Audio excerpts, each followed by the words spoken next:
सात फेरे। विवेक बेटा, कितनी लड़कियां दिखाओ तुझे, हम तो थक गए भाई रिश्ता भिजवाते भिजवाते।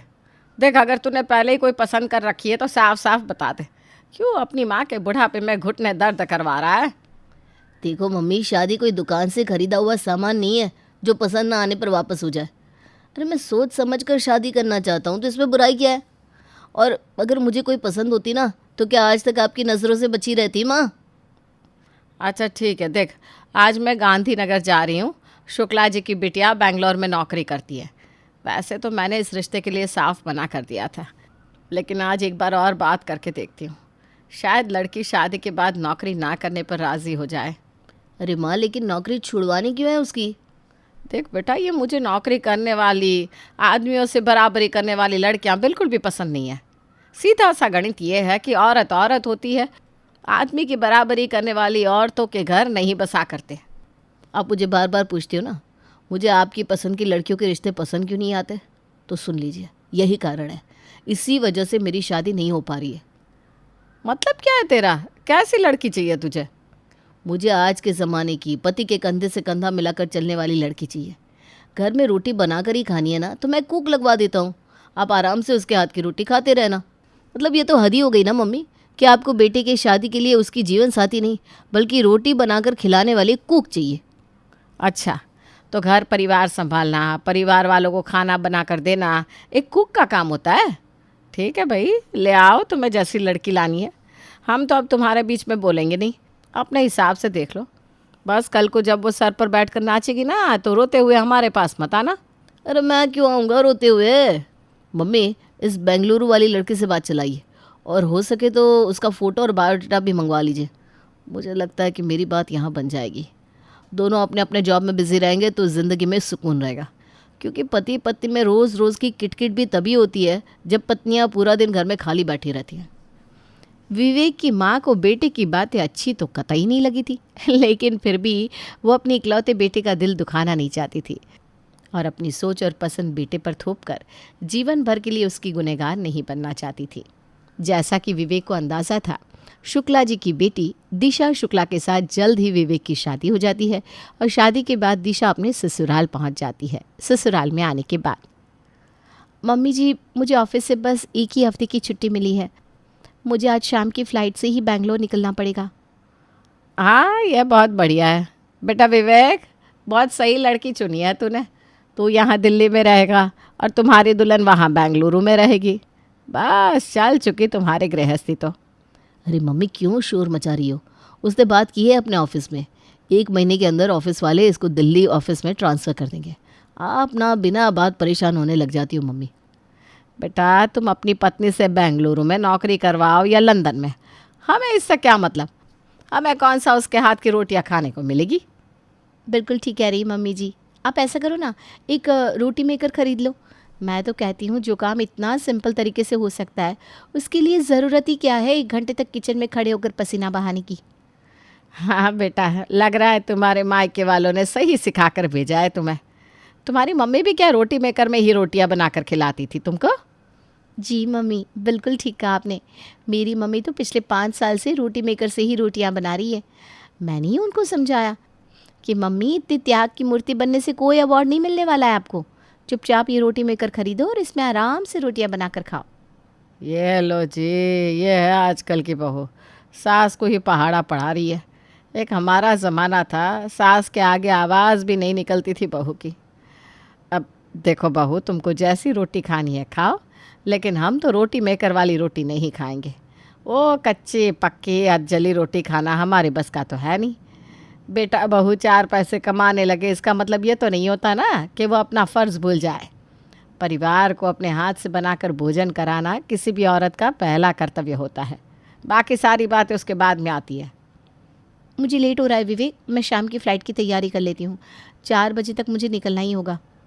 सास की बातों को बीच में ही छोड़कर दिशा बेंगलुरु जाने के लिए तैयारी करने लगती है। कुछ दिन बाद, माँ मैंने कहा था ना, जल्दी ही दिशा को दिल्ली में ही पोस्टिंग मिल जाएगी। देखो उसका फ़ोन आया, वो कल वापस आ रही है, उसका ट्रांसफ़र दिल्ली ऑफिस में हो गया है।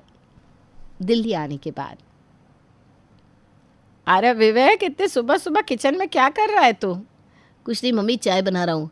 वो दिशा तैयार हो रही है ना, उसको थोड़ा जल्दी निकलना है, तो मैंने सोचा उसे चाय और टोस्ट बना कर दे दूँ नाश्ते में, नहीं तो खाली पेट ही चली जाएगी पगली।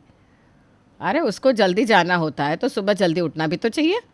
उसे सबके लिए चाय नाश्ता बनाना चाहिए, और यहाँ तो उल्टी गंगा बह रही है। हमारे सपूत बीवी को खाना बना कर दे रहे हैं। बहुत बढ़िया बेटा, बस यही दिन देखने के लिए तो बहू लेकर आए थे हम। मम्मी जी, अगर आपको विवेक के चाय बनाने से प्रॉब्लम है तो ठीक है, मैं बिना चाय पिए ही चली जाऊंगी। मुझे लेट हो रहा है, मैं निकलती हूँ। अरे रुको तो, एक कप चाय तो पी कर जाओ डियर। शुरू शुरू की शादी में तो विवेक पत्नी की मदद करने की पूरी कोशिश कर रहा था, लेकिन धीरे धीरे अब माँ की कही हुई बातें उसके मन में भी घर करने लगी थी। शर्मा जी की बहू को देख लो, बैंक में मैनेजर है। सुबह उठकर सबका नाश्ता खाना सब बनाकर टेबल पर रख कर जाती है। हमारी बहू की तरह नहीं कि एक गिलास पानी पीने का सुख भी नहीं है हमें। देखो दिशा, अब तो शादी को भी कई महीने हो गया, तुम्हारा रूटीन भी सेट हो गया है, इसलिए अब सुबह में ना थोड़ा जल्दी उठा करो, और ज़्यादा कुछ नहीं तो कम से कम मम्मी के लिए तो ब्रेकफास्ट बना कर जाया करो। अब ऐसे कब तक चलेगा? उनकी भी एज बढ़ रही है, तुम्हें थोड़ा तो रिस्पॉन्सिबल बनना ही होगा ना। विवेक, मुझे सुबह 8 बजे निकलना होता है, इसके लिए मैं 6 बजे उठती हूँ, और तुम तो 10 बजे ऑफिस जाते हो। अगर चाय नाश्ता तुम बना दोगे तो उसमें प्रॉब्लम क्या है? और मम्मी जी को ना आदत हो गई ये बात का बतंगड़ बनाने की। ठीक है, उन्हें रोटी मेकर से रोटी नहीं खानी तो ऐसा करो, एक अच्छी सी मेड लगा लो जो मम्मी को रोटी नहीं बढ़िया सी सब्जी भी बना कर खिलाए। और हाँ, उसकी सैलरी की चिंता मत करना। और हाँ, उसके अलावा भी घर के जो भी काम है सबके लिए एक हाउस हेल्प हायर कर लो प्लीज़। ये रोज़ रोज़ के काम के लिए झिकझिक मुझे एकदम पसंद नहीं है। ये पैसों की धोस मुझे मत दिखाओ दिशा। और माँ कोई चिक चिक नहीं कर रही है तुम्हारे साथ, वो कुछ गलत भी तो नहीं कह रही। तुम दुनिया की पहली औरत नहीं हो जो नौकरी कर रही हो। नौकरी करने वाली औरतें घर और नौकरी दोनों एक साथ संभालती हैं। और नई नई शादी की बात थी तो समझ में भी आता है भाई, पर अब तो हमारी शादी को कितने महीने हो गए। जितनी जल्दी तुम इस सच को एक्सेप्ट कर लोगी ना कि तुम अब एक मैरिड वुमन हो, तुम्हारे लिए उतना ही अच्छा होगा। अच्छा, एक बात बताओ विवेक, ऑफिस से आने के बाद तुम तो काउच पर पैर रखकर लेट जाती हो, और तुम्हें देखकर तुम्हारी मम्मी भागते हुए तुम्हारे लिए चाय कॉफ़ी लेकर आती है। मैं ऑफिस से काम करके नहीं आती क्या? मुझसे तुम कैसे उम्मीद लगा सकते हो कि 10 घंटे ऑफिस में दिमाग खपाने के बाद घर में आकर घर के कामों में अपना दिमाग लगाऊं? और अच्छा ठीक है, मैं घर के काम करने के लिए भी तैयार हूँ, लेकिन ये तो कोई तरीका नहीं हुआ कि तुम और मम्मी जी मुझसे ये एक्सपेक्ट करो कि सारे काम मैं ही करूँ और घर के सब लोग हाथ पर हाथ रख कर बैठे रहे। जब बहू वर्किंग होती है ना तो घर में सबको हेल्प करनी पड़ती है। और हेल्प ना सी, कम से कम अपने काम तो खुद कर ही सकते ना सब लोग। तुम्हें बताने की ज़रूरत नहीं है कि घर में किसको कैसे रहना है और क्या करना है। किचन में मसाले और तेल है या ख़त्म हो गया, तुम्हें तो इतना भी पता नहीं होता। चलिए घर में सबको काम बताने। अरे तुम्हारे जैसी गैर जिम्मेदार लड़की मैंने आज तक नहीं देखी। नमक आटे तेल का हिसाब रखने के लिए एमटेक नहीं की थी मैंने।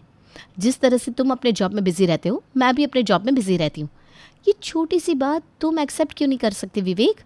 माना कि मुझे किचन में हमेशा तेल मसाले याद नहीं रहते, तो क्या तुम ये लोड मेरे साथ शेयर नहीं कर सकते? क्या आधी चीज़ों की जिम्मेदारी तुम अपने ऊपर नहीं ले सकते? अगर सब मुझे ही करना है तो फिर शादी करके तुम्हें लाने की ज़रूरत क्या थी? ये सब तो मैं बिना शादी के भी कर सकता था। ओह, तो तुम्हारा मतलब ये है कि तुमने किचन में खाना बनवाने के लिए मुझसे शादी की थी? ये बात बात पर अपनी नौकरी की धौंस काहे दिखाती हो तुम? ठीक है, छोड़ दो नौकरी, मुझे नहीं करवानी तुमसे कोई नौकरी, तुम्हारे पैसों की ज़रूरत नहीं है मुझे। लेकिन अब घर में बैठकर घर के काम करो, घर संभालना सीखो बस। आई एम सॉरी विवेक, लेकिन मैं तुम्हारी सर्वेंट नहीं, तुम्हारी वाइफ हूँ। और ये नौकरी ना कोई मुझे थाली में परोस कर नहीं देकर गया। इस जॉब के लिए बहुत स्ट्रगल की है मैंने। नौकरी तो मैं कभी नहीं छोड़ूंगी। ठीक है, नौकरी नहीं छोड़ सकती ना, तो मुझे छोड़ दो। तुम्हारे जैसी लड़की के साथ अब मैं और रहना ही नहीं चाहता, मुझे तलाक चाहिए। विवेक के मुंह से ऐसी बात सुनकर निशा को गहरा धक्का लगा था। अपने बहते हुए आंसुओं को पोंछकर उसी दिन दिशा सामान पैक करके अपने मायके चली जाती है। बेटा ऐसे कैसे विवेक तुम्हें तलाक दे देगा? हम उससे बात करते हैं, हम उसे समझाएंगे। नहीं माँ, किसी को भी विवेक के आगे हाथ पैर जोड़ने की ज़रूरत नहीं है। अगर उसे मेरे साथ नहीं रहना है तो अब मुझे भी उसके साथ नहीं रहना। अपने अपने ईगो में चूर होकर ना तो दिशा विवेक से बात करती है, ना ही विवेक दिशा को कोई भी कांटेक्ट करने की कोशिश करता है। आपसी सहमति से दोनों ही तलाक के कागज़ों पर साइन कर देते हैं और उनका तलाक हो जाता है। तलाक के कुछ महीनों बाद अरे यार विवेक, कहाँ है तू? तू तो बिल्कुल गायब हो गया। अरे कुछ नहीं यार, बस थोड़ा सा परेशान चल रहा हूँ। अच्छा सुन, मैंने ना एक गेट टुगेदर रखा है और तुझे उसमें आना ही है। अरे नहीं यार, मेरा मन नहीं है। अरे यार, एक सरप्राइज़ है और सारे दोस्त आ रहे हैं, तुझे आना ही होगा। तेरा भी मूड थोड़ा अच्छा हो जाएगा। प्रेम के बार बार कहने पर विवेक पार्टी में जाने के लिए तैयार हो जाता है। पार्टी में विवेक देखता है कि बाकी सभी दोस्त पार्टी में एंजॉय कर रहे हैं, लेकिन दिशा एक कोने में बैठी हुई अपने ही ख्यालों में गुम है। अरे यार प्रेम, तुमने इस दिशा को भी बुला रखा है? अब मुझे इस पार्टी में नहीं रुकना।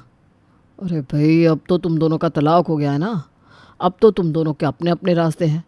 फिर एक दूसरे को फेस करने में ऐसी भी क्या प्रॉब्लम है? चुपचाप पार्टी एंजॉय कर।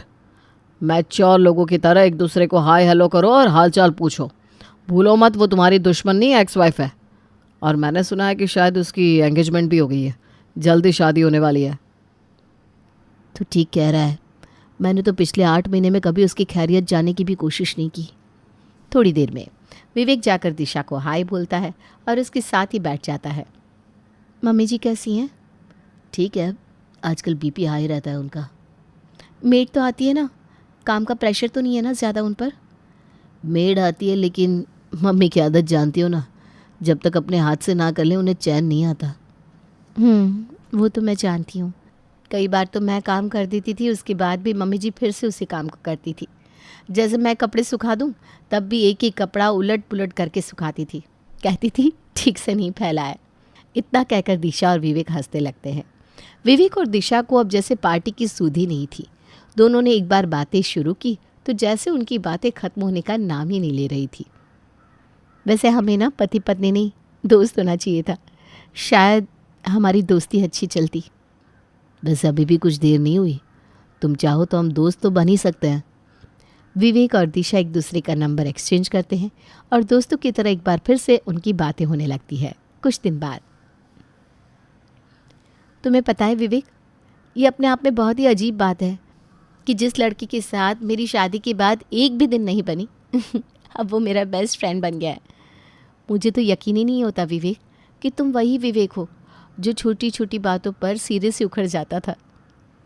हाँ, और यकीन तो मुझे भी नहीं होता कि तुम वही दिशा हो जो कहती थी कि किचन में खड़े होकर मैं रोटी नहीं बना सकती, घर के काम नहीं कर सकती वो सब मेरा बचपना था। समय सबसे बड़ा टीचर होता है, सब कुछ सिखा देता है। तो शादी कब है तुम्हारी? सबको अपनी तरह समझते हो क्या कि आज रिश्ता तोड़ा और कल नया जोड़ लिया? मेरी कोई शादी नहीं हो रही और आगे भी करने का कोई इरादा नहीं है। क्या मेरी तरह से तुम्हारा क्या मतलब है? मैंने कौन सा रिश्ता जोड़ लिया? मैंने तुम्हारे अलावा कभी किसी से प्यार नहीं किया। लेकिन तुम्हारा दोस्त प्रेम तो कह रहा था कि तुम्हारी एंगेजमेंट हो गई है। अरे उसने तो मुझे भी यही कहा कि तुम्हारी एंगेजमेंट हो गई है और बहुत जल्द शादी होने वाली है। रुको, इस प्रेम से तो मैं अभी बात करती हूँ, अब वही बताएगा ये सब क्या नाटक है। देखो, मैंने जो कुछ भी किया ना अपनी मर्जी से नहीं किया, बस तुम दोनों को मिलाने के लिए किया। और मैं मानता हूँ कि मैंने तुम दोनों से झूठ बोला था, लेकिन इस झूठ के पीछे मेरा कोई गलत इरादा नहीं था। बाकी की डिटेल तुम्हें तुम्हारी मम्मी देगी, प्लीज़ उनसे बात कर लो। अब मैं चलता हूँ दिशा, माँ से कुछ बातें जाननी है आज। विवेक जाकर अपनी माँ से बात करता है। मम्मी, आपने प्रेम को कहा था कि वो मुझे दिशा से मिलवाए। आप तो दिशा को कभी पसंद नहीं करती थी ना, फिर आप ऐसा क्यों करेंगी? और क्या वजह थी ये सब करने की? बेटा, बहुत बड़ी गलती हो गई मुझसे। कहीं ना कहीं तुम दोनों के अलग होने के पीछे की बड़ी वजह मैं भी हूँ। तुम तो बच्चे थे, लेकिन मैं तो समझदार थी ना।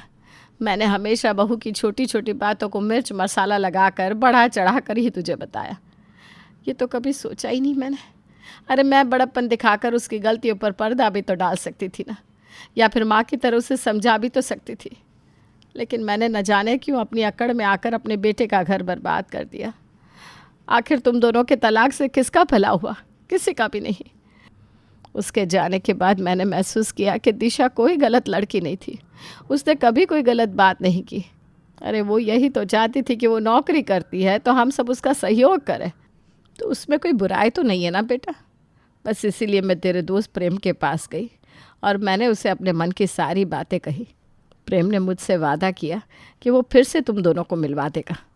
अब तू सच सच बता बेटा, क्या अभी भी तेरे मन में दिशा के लिए कोई भावना बची है? तू समाज के बारे में मत सोचना, दुनिया से तो मैं निपट लूँगी।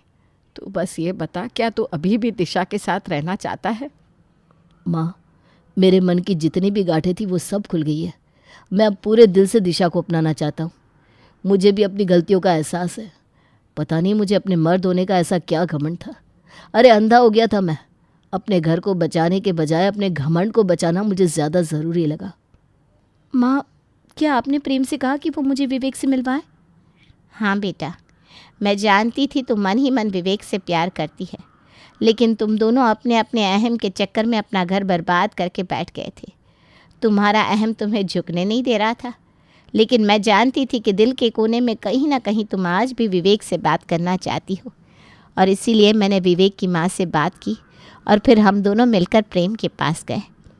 अगर तुझे मेरी किसी भी बात से दुख पहुंचा हो तो मैं माफ़ी मांगने को तैयार हूँ बेटा। नहीं नहीं माँ, आपको माफ़ी मांगने की कोई ज़रूरत नहीं है। आपने तो मेरा भला ही चाहा था, और आपकी बात बिल्कुल सच है। इतने महीने तक विवेक से दोस्त की तरह बात करने के बाद मुझे समझ में आया कि वो बुरा इंसान नहीं है, और हमारा रिश्ता टूटा उसमें सिर्फ विवेक की गलती भी नहीं है। कहीं ना कहीं दोष तो मेरा भी है ना माँ। मैं शादीशुदा होकर भी शादी की कोई भी जिम्मेदारी उठाने के लिए तैयार नहीं थी। कॉम्प्रोमाइज़ तो दोनों को करना पड़ता है, तभी घर चलता है। खैर, इन सब बातों की समझ मुझे पहले आ गई होती तो आज मेरे हालात ऐसे ना होते। तभी विवेक अपनी माँ के साथ वहाँ पहुँच जाता है। बेटा, कोई देर नहीं हुई। मुझे बहुत खुशी होगी अगर तुम दोनों एक बार फिर अपना जीवन साथ में बिताना चाहो तो। पर ऐसा बिल्कुल मत सोचना दिशा कि एक बार फिर उसी घर में शादी करने से तुम्हारे मान सम्मान में कोई कमी आएगी। मैं वादा करती हूँ बेटा, अब की बार कोई गलती नहीं होने दूंगी।